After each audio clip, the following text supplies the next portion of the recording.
দিয়েছেন? আচ্ছা, আমার ইয়া ছিল এই ক্যাফেটেরিয়াতে, টিএসসি ক্যাফেটেরিয়াতে 7 নাম্বার টেবিল। আমি যখন ভোট দিতে গিয়েছি তখন হচ্ছে দুজন স্যারজি বসা ছিলেন। ওনারা চেক করে দেখলেন যে আমার ঘরের ওখানে সাইন করা আগে থেকে। তো একজন নারী শিক্ষক ছিলেন, উনি হচ্ছে বললেন, মানে উনি হচ্ছে একটা পে স্লিপ দেখে, পে স্লিপের ফটোকপি দেখে হচ্ছে আমার ভোটটা দিয়ে দিয়েছে।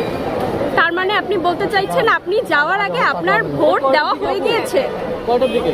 আমি আসছি হচ্ছে 10টা 10:30 হবে। আপনি কি ভোট দিতে পেরেছেন? আমি ভোট দিতে পেরেছি, কিন্তু আমার নামে যে আরেকটা এক্সট্রা ভোট কাস্ট হলো, সে মানে ওটা তো কোনটা কাস্ট হয়েছে আপনার নামে? মানে আমি আসার আগে তো একজন ভোট দিয়ে সাইন করে গিয়েছি। আপনার নামেই? হ্যাঁ তাহলে আপনাকে আবার দ্বিতীয়বার ব্যালট দেওয়া হলো? হ্যাঁ, আমাকে দেওয়া হলো, কারণ আমার কাছে ইয়া ছিল, আইডি কার্ড আছে। আমার আইডি কার্ডটা যে রিয়েলটা দেখে বুঝতে পেরেছি। আচ্ছা, আপনি জিজ্ঞেস করেন নাই যে আপনার আইডি কার্ড আপনার স্থানে আরেকজন কিভাবে ইয়া দিল? হ্যাঁ, উনি একটা পে স্লিপ নিয়ে আসছিলেন, ফটোকপি, কোন একটা পে স্লিপের ফটোকপি। এটা কত নম্বর বুথ? মানে কোন হলে এই বলে না ইয়াতে, হ্যাঁ কেন্দ্রে, ইয়াতে নিয়ে আপনার দায়িত্বে যিনি ছিল ওনার কি নাম জানতে? না না না, আমি যে নারী নিয়েছিল ওই নারীর নাম জিজ্ঞেস করেছি, কিন্তু উনি হচ্ছে মানে দুইজন ছিল। ওনার হচ্ছে ইয়া ছিল কার্ড আমি দেখি, নামটা তো জানা উচিত ছিল। আমি জিজ্ঞেস অভিযুক্ত হ্যাঁ হ্যাঁ আমি জিজ্ঞেস করেছি, কিন্তু দুজন স্যার মানা করলেন আমাকে।